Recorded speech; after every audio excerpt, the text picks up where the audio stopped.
Well, good morning, and welcome to the First Unitarian Church.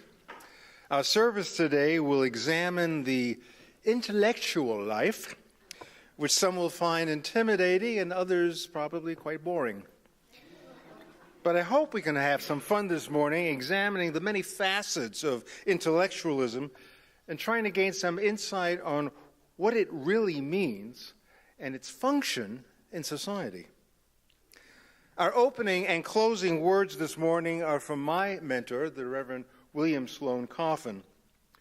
He fell into disfavor with many during the Vietnam War. He was accused of being a pacifist, or even worse, an intellectual. Here are his comments to open the service. The biblical view would seem to be this: the intellect is one of God's most beautiful gifts. It can hardly be overtrained. Now, good intentions are never enough. An excited but uninformed citizen is a menace. But the mind is finally only an instrument. And it makes a whale of a difference if it's at the service of a fearful or a loving person.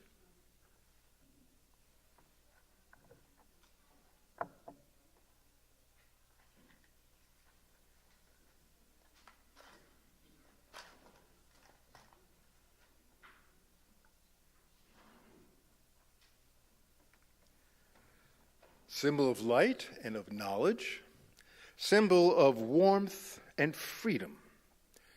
We light this chalice as a symbol of our faith. Here we gather to celebrate hope and the infinite possibilities of love. May we open our service turning our hymn books, please, to number 38.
Today we are privileged to engage in a practice unique to human beings, the exercise of metacognition, thinking about thinking, contemplating our brains with our brains. This privilege does not mean that we are more valuable than the other animals of this earth.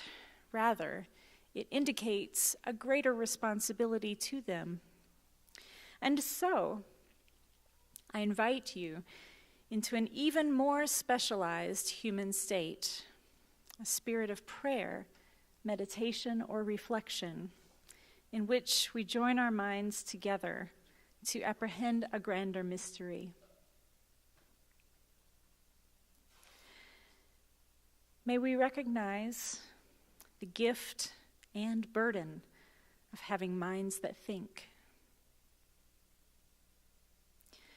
May we never come to make a golden calf out of reason.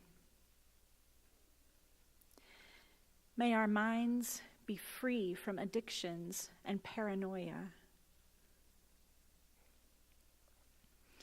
May we enlist the fiercest guards at the gate between mind and tongue.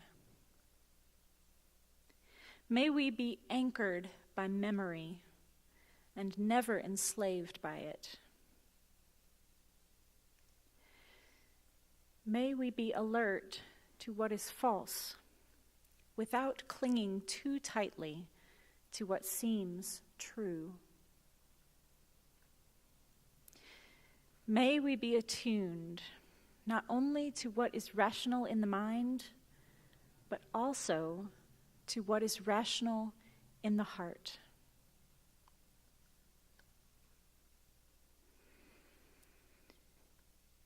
Hear these words from the Reverend Howard Thurman. In the quietness of this place, surrounded by the all-pervading presence of the holy, my heart whispers, keep fresh before me the moments of my high resolve, that in good times or in tempests, I may not forget that to which my life is committed. Keep fresh before me the moments of my high resolve. Amen.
Our music will only be temporarily interrupted this morning by a reading.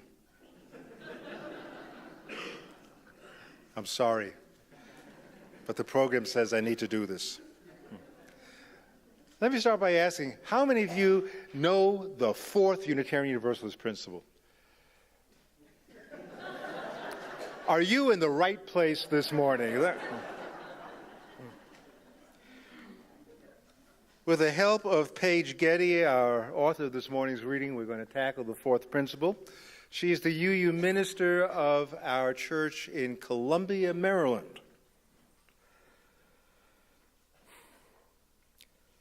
When I became a Unitarian Universalist at age 24, my grandmother asked me why I did it. I told her that the UU Church offered me the explicit freedom to believe as I chose.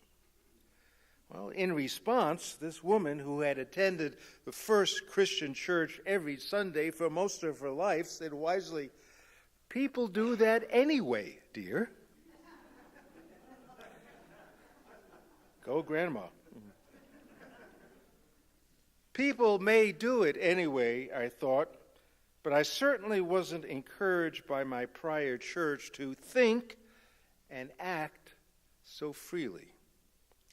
And I was so genuinely and positively overwhelmed by the freedom of belief in my new church. Like many others, I proclaimed, finally, I have found a place where I can believe whatever I want.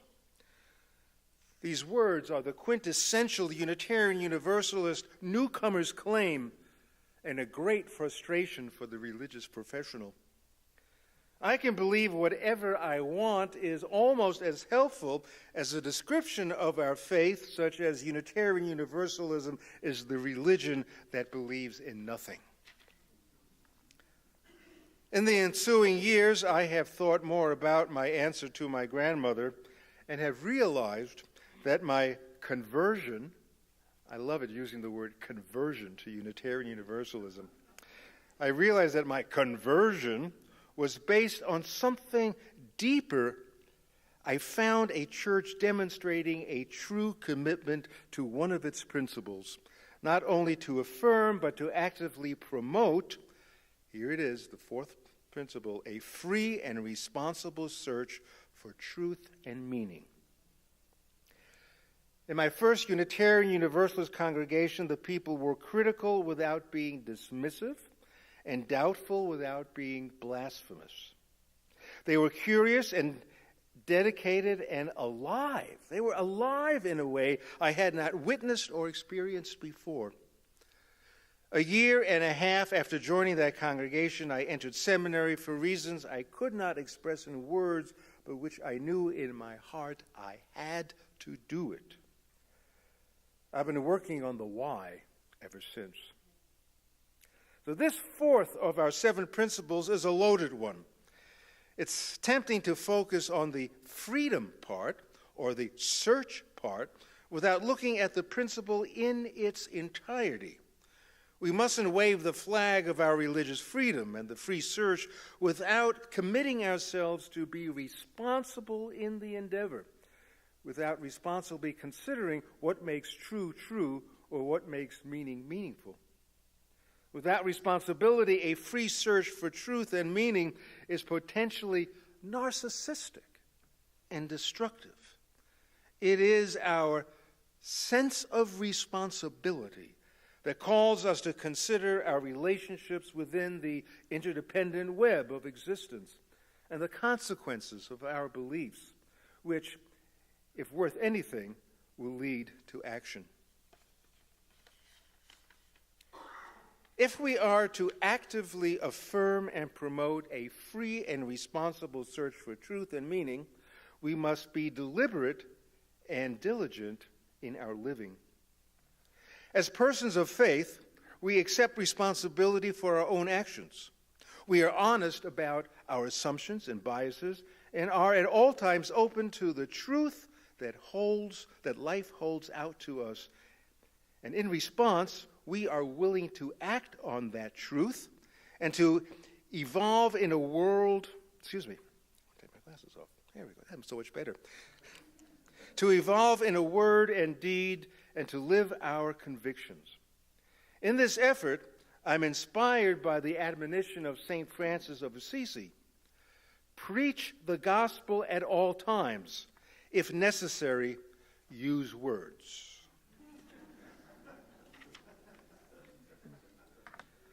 Today, my answer to my grandmother about why I chose Unitarian Universalism is different than it was when I first joined the faith.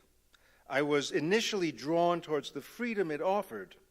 Now I am challenged and rewarded by its charge to be a responsible seeker of authentic truth.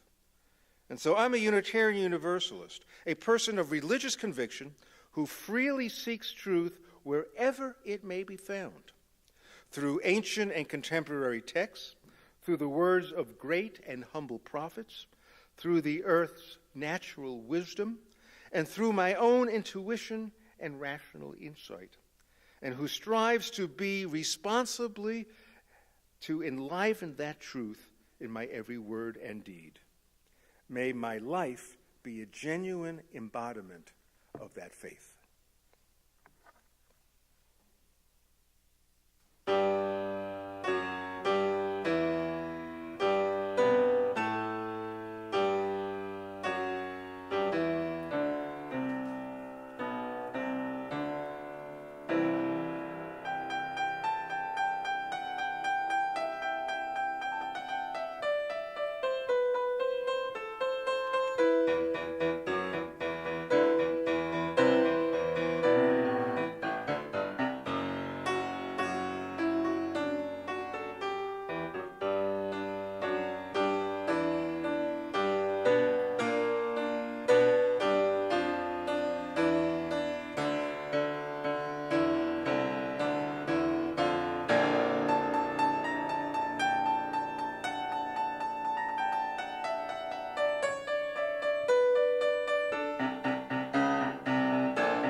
I think Monica may have taken that last note with her when she went to work with our junior and senior high kids this morning. Wow.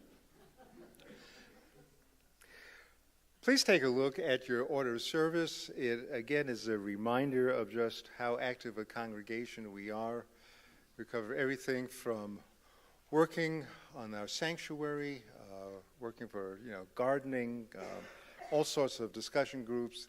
It is packed full of wonderful opportunities to expand the mind and also to get to know one another a little bit better.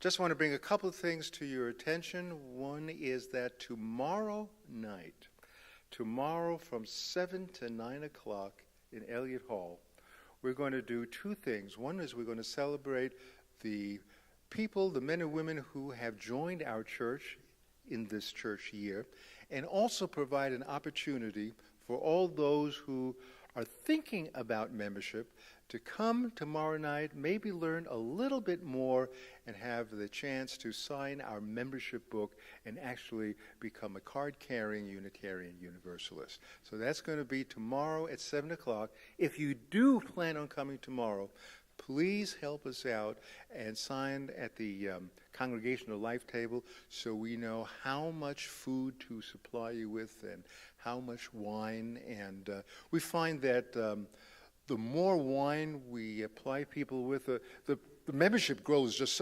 proportionately by that. I shouldn't let our tricks out of the bag, but do let us know. Do let us know if you intend to come tomorrow night. And then next Saturday, actually next weekend, starting on Saturday at 5 o'clock, is the event to which our church looks forward to every single year, and that is the Arts Festival. We're going to have more than 35 artists represented here, and even our Sunday school kids have gotten involved in this. But we also have some very serious artists, not that kid artists aren't serious, but those who do this for a living, and just wonderful entertainment. It's just one of the great events of the church year. So that's next Saturday at 5 o'clock. Be sure to put that on your date book. It runs from about 5 to 10. You don't need to commit for the full 5 hours. Come when you can and just partake of really the exhilarating experience that every year the art fair does supply. At this point, the offering will gratefully be received, a chance to greet one another and bid each other a good morning.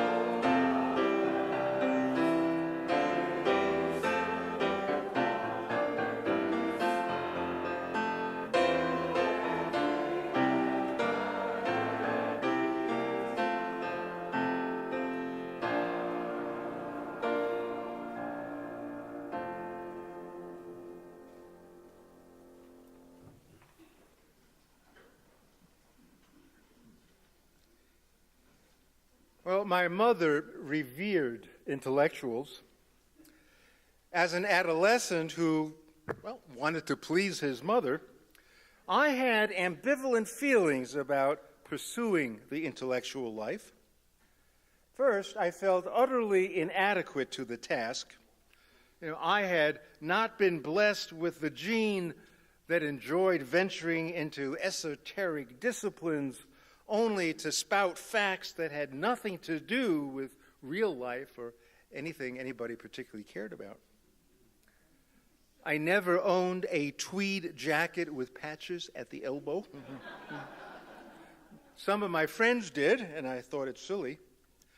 However, I did capitulate to the uniform embraced by intellectuals when I began smoking a pipe at age 16.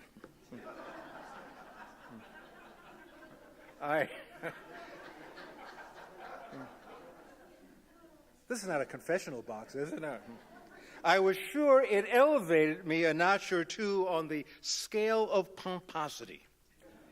Oh, intellectuals were always pompous, aloof, smug, and haughty.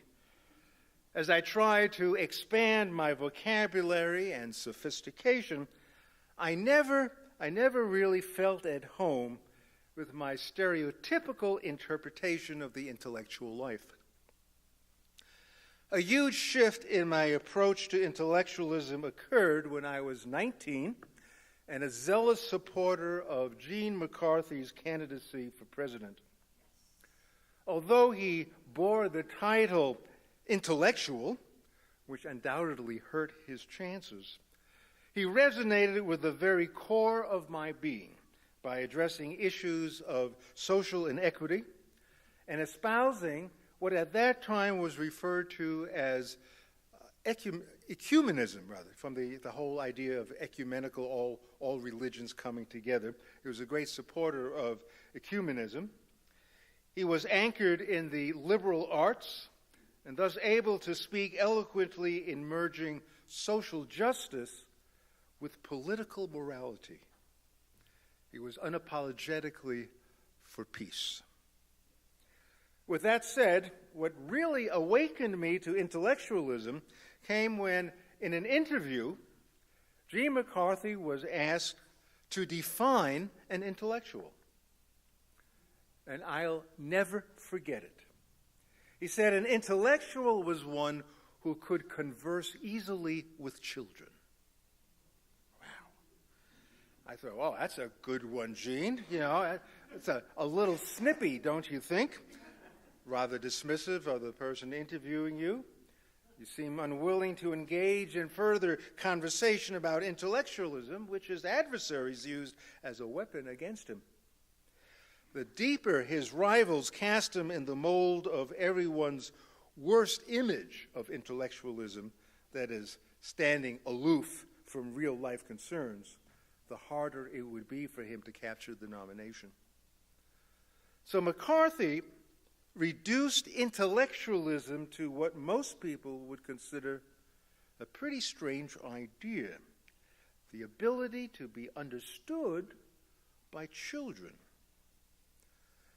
Yet isn't effective communication with children one of the more difficult intellectual challenges we face? I felt that McCarthy's definition of intellectualism dispelled the popular notion of being rigid, with an almost pietistic attitude towards abstract principles without any regard for more common everyday concerns. In other words, aloof. But instead, McCarthy removed the intellectual from being pigeonholed as irrelevant by introducing the notion that intellectuals are actually quite playful. And that gives them the capacity to relate to children who likewise are blessed with an uncanny playfulness of the mind. And these days, I measure my own intellectualism not by the books stacked on my night table, but my ability to enter the world of make-believe and connect with young children in an alternative universe. The playful mind reveals elasticity more than rigidity. And in being playful, we push the boundaries of normal expectations, rules, curiosity. And maybe that's why the intellectual is so misunderstood and even feared. He or she is freed from constraints that dictate the rules by which we must play, and also the truth by which we must live. Intellectuals come with a hefty strain of cynicism about taking directions, as do children. They're not about to conform to society's insistence on what constitutes truth. The Enlightenment German playwright Schiller, who wrote William Tell, among other great works, said, "Man is perfectly human only when he plays." His argument rested on the belief that there was a surplus of mental energies. I love this image. A surplus of mental energies that were capable of coming out to play beyond the requirement of mere existence. So much more there. Don't suppress it. Let it come out to play. The playful mind is inordinately restless and active, and it scrutinizes dogma as a constraint to pursuing truth. The pursuit of truth, a philosopher like Harold Rosenberg would argue, the pursuit of truth is the heart of the intellectual's business. Rosenberg qualifies that a bit in interesting ways, claiming that intellectual life lies not in the possession of truth, but in the quest for new uncertainties. He sums it up perfectly by stating that the intellectual is one who turns answers into questions. Sounds almost Unitarian, doesn't it? And I wonder sometimes if a Unitarian marketing firm stole that phrase from Rosenberg directly, turning answers into questions. But regardless, isn't that a frightening concept for most people? Too restless to be content with a truth, pushing instead into new territories of uncertainty, turning answers into questions. Now, I think most people prefer answers, regardless how stultifying they may be. Well, as our reading this morning indicated, seeking truth may be the cornerstone of our Unitarian Universalist faith. Minimally, it's our fourth principle. We affirm and promote a free and responsible search for truth and meaning. You ever consider how radical is that? How well the fourth principle accommodates the general accusation that Unitarian Universalists are an intellectual bunch, easily dismissed as a religion that's eminently impractical. For many of the same reasons that the humanities have diminished from the calculus of how education must be practically applied, the intellectual's playground was usually found in the creative and imaginative world of the arts and humanities. Both seem now headed for extinction.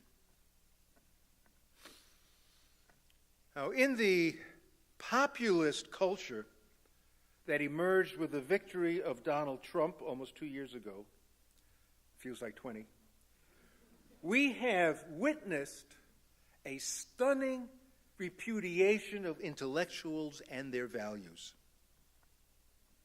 A premium has been placed on the common man who feels that truth is far more simple and ascertainable than otherwise espoused by those wide-eyed intellectual experts who merely subvert the fundamental beliefs of what the common man holds so dear.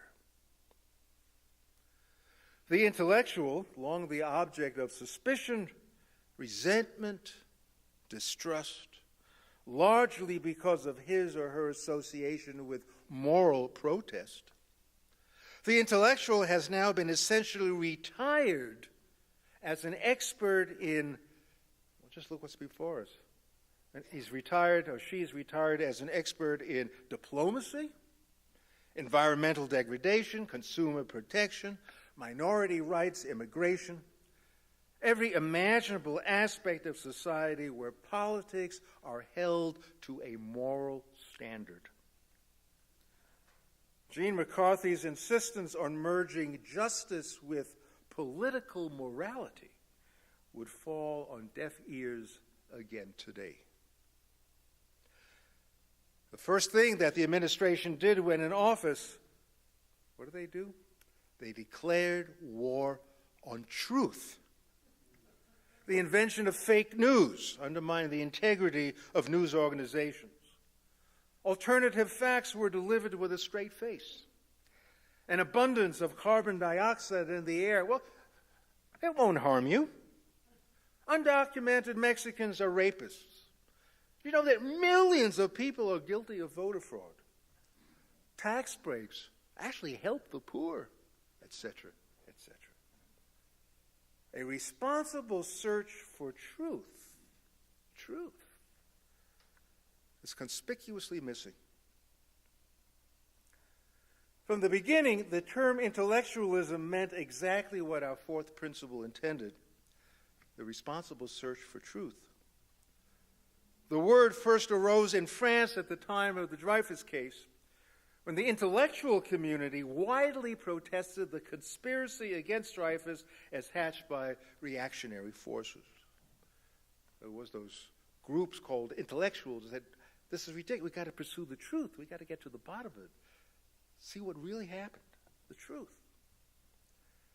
The word intellectual got imported to the United States in 1898 by William James, who wrote about the role of the intellectual in regards to the Dreyfus Affair. And his words would still stand up today. "We intellectuals in America," he wrote, "must all work to keep our precious birthright of individualism and freedom from such institutions as the church, army, aristocracy, and royalty. Every great institution is perforce a means of corruption. Only in the free personal relation can the ideal be found."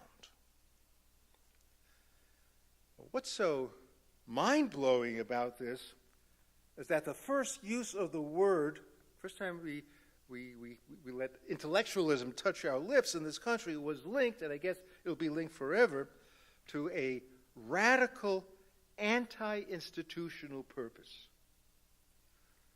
Where many in the population maintain or want to maintain, keep and preserve institutional policies in order to reassure stability, the move towards anti-intellectual became synonymous with a revolt against modernity. People say, let's keep the status quo.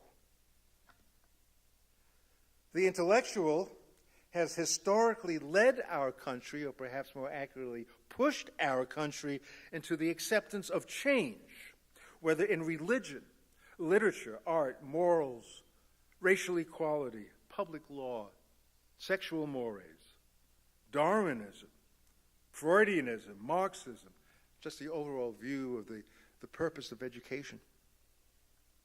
Populism, on the other hand, contends that intellectualism is dangerous. Because you know what it does? It destabilizes society. And the common working man who believes in taking personal responsibility for things is left in the dust as brilliant minds carve out their niche, their areas of expertise in the marketplace of ideas.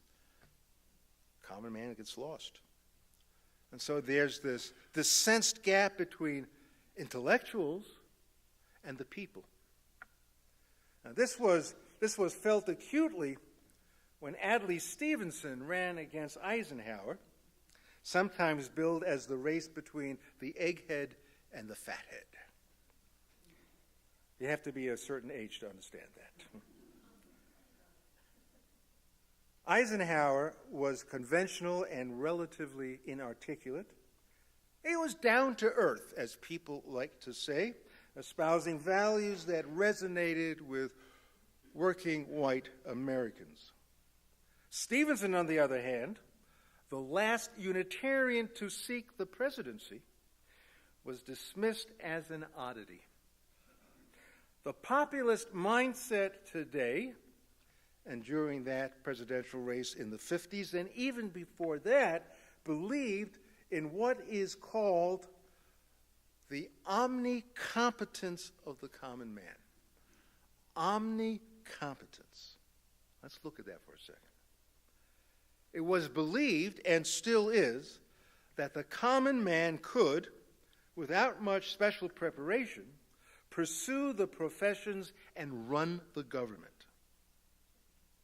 Today's appointments to the Trump cabinet just ridicule the formal education of intellectuals and express a deep resentment of the intellectual in his or her capacity as expert. Although manifesting hostility towards established knowledge is really not a new phenomenon in our nation's history, the Trump years stand out as defiantly ignorant, even aggressively so. The cabinet keeps being reshaped in order to resist truth, resist facts that might alter beliefs that stand as the centerpiece of an authoritarian rule. To reject intellectual expertise allows both the president and the so-called forgotten man to remain insular in their narrow perception of truth. And we have currently reached the point, as demonstrated by these new officials appointed to the EPA, National Security, BLM, Homeland Security, etc., where ignorance relating to public policy is now an actual virtue. In a peculiar way, rejecting experts resonates with many Americans as a form of egalitarianism. Yeah? Let's make things a little more equal here. Just because you're a PhD intellectual doesn't really mean that you are better than I am or smarter than I am or deserve a high-level career. But isn't this egalitarianism run amok?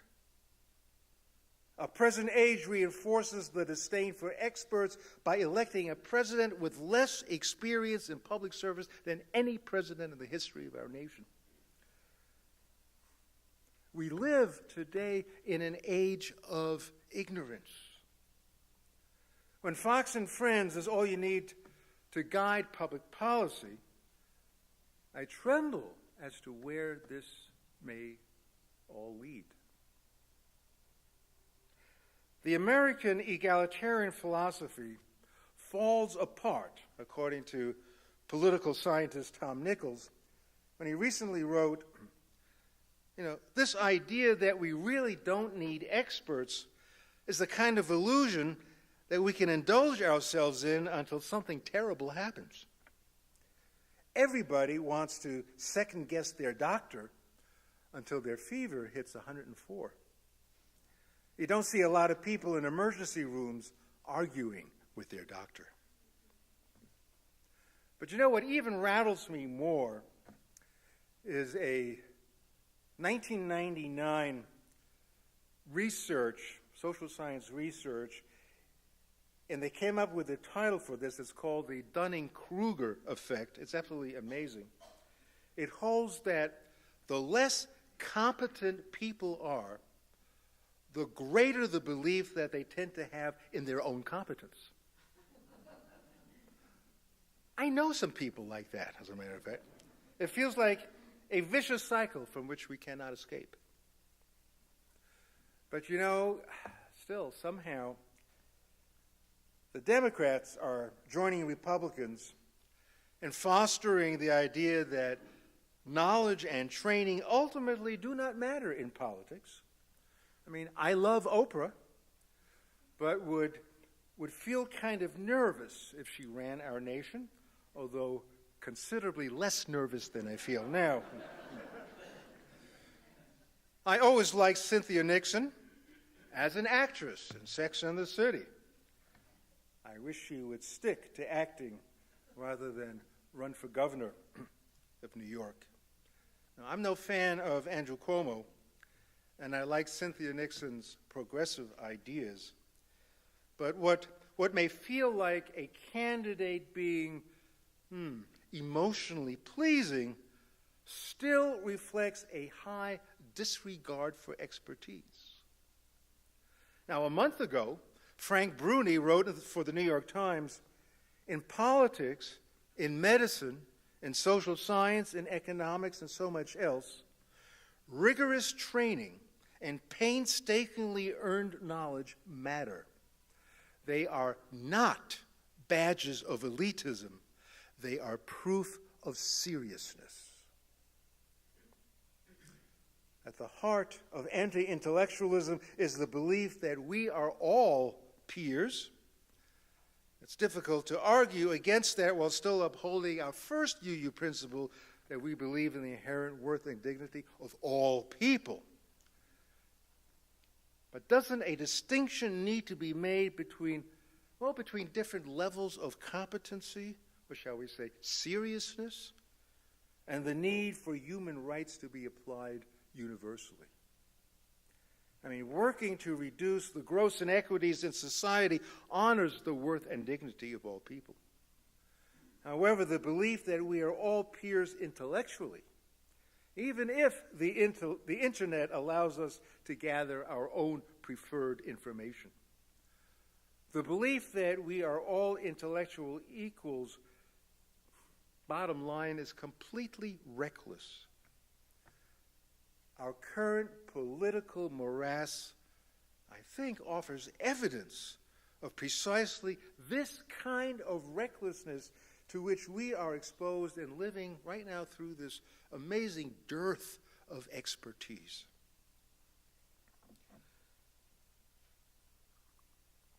I flinch whenever I hear people comparing Unitarian Universalism to a cozy club for Democrats. No, we are not a haven for merely one ideological expression. We are, however, fervently in support of a free and responsible search for truth and meaning. It is the very heartbeat of truth that is currently under attack. Even the scientific evidence that point to the ultimate extinction of the planet are intentionally contradicted or ignored. Intellectuals may deliver some inconvenient truths, as the phrase goes, but as responsible human beings, we can never surrender, we can never give up on the truth for the sake of our own narcissism. Now, anti-intellectualism runs pretty deep in our country right now. You may have seen it either live or on TV, banners at some conservative rallies that say, "Defeat the elite." In other words, bring back the values when life was more predictable for straight white men. The intellectual, however, will, as always, rail against institutions that resist self-examination, resist circumspection. The intellectual will always move against something. It'll move against oppression, fraud, illusion, dogma. And as we see today, the intellectual is ridiculed for swimming against the current. The truth cannot be held in the palm of your hand. Because truth is not static, but must be constantly re-examined and, I dare say, reconfigured. And some will label the pursuit of truth as a subversive activity. Intellectuals argue that pursuing truth remains crucial to maintaining democracy. In fact, when you come right down to it, I think most of us would agree that our major fear and anxiety in life today is a result of, as we see right before our eyes, the unraveling of democracy. And democracy is unraveling due mainly to the deliberate falsification of truth. So as Unitarians today, with the pursuit of truth serving as an anchor of our faith, I hope we can become a little clearer as to why we are, first of all, so small in numbers and why we're kind of pushed to the margins of mainstream America, and why it feels odd that mostly one political party is represented here. There's no escaping the fact that we are a denomination of intellectuals in an anti-intellectual climate. Now, I say this, it's really less to do with education and more to do with the inviolable regard for truth. And this happens to dovetail nicely right into our fifth principle, which states that we affirm and promote the right of conscience to use the democratic process within our congregation, but more importantly, the use of the democratic process in society at large. Pursuing truth and the democratic process are essential avenues of our faith. This may help explain why we're Unitarian Universalists to begin with. It also may explain why we are so anxious at this point in time in our nation's history. Truth and democracy, they've been pushed to the edge of extinction. We have a lot of work ahead of us from which we will not shy away. In just over 6 months, we return to the polls. Let's remain positive that truth and democracy will be resurrected, and that our nation be returned to how our founding fathers originally conceived it. Let us hope. Can we close our service? Turning our hymn books, please, to number 108.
Please be seated for the closing words.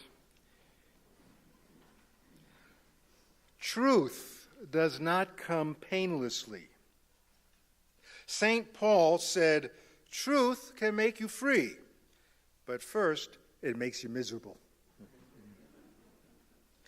That God is against the status quo is one of the hardest things to believe if you are a religious person who happens to profit by the status quo. In fact, most of us don't believe it, not in our heart of hearts. We comfort ourselves with the thought that because our intentions are good, nobody gets up in the morning and says, whom can I oppress today? But because our intentions are good, we do not have to examine the consequences of our actions. As a matter of fact, many of us are even eager to respond to injustices as long as we can do so without having to confront the causes of it. Truth does not come painlessly. Amen.